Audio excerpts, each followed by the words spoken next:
Versamat. These are the workhorse of our operations down here. All of the film that comes from the U-2 comes in these big canisters of 2 miles of 5-inch wide film. They've been doing that since the 1950s. So it's very possible film from the Cuban Missile Crisis has been processed on these very machines. Comes in through the entry magazine right here into chemistry tanks that contain all of the chemistry of your standard film darkroom. So you have developer that develops the silver halides on the film. That's how we get our imagery. Next it goes to tanks with fixer. Fixer fixes the reaction, stops it from occurring.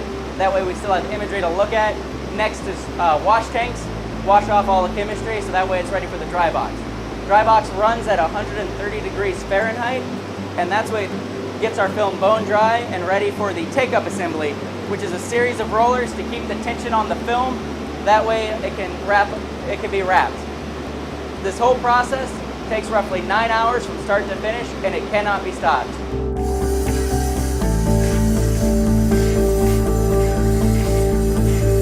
The whole 2 miles of film is cut into shorter pieces of about 500 feet, and we're checking those one at a time. So the smaller things that we can see through the eyeglass they look as if you are looking out of a plane, and you could see it for yourself.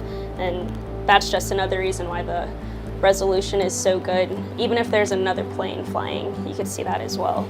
Boats, streets, a lot of different things.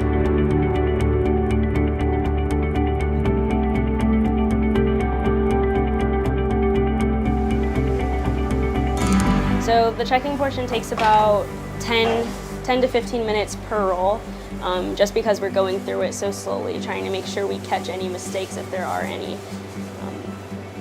And that's per roll, so about 15-20 minutes for 20 rolls each. To be working with old film and things like this, I mean, how long does it take you to learn to do this? It took me about, I want to say 3 or 4 months. It's all on-the-job training, so you learn as you go. It's very different, but I learned pretty quick. It's a pretty quick process. And when you joined the Air Force, did you think you'd end up doing this with the U-2 film? Absolutely not. When I joined, I definitely thought that I would be taking pictures, and but this is awesome. It's very, very unique, and not a lot of people get to do this.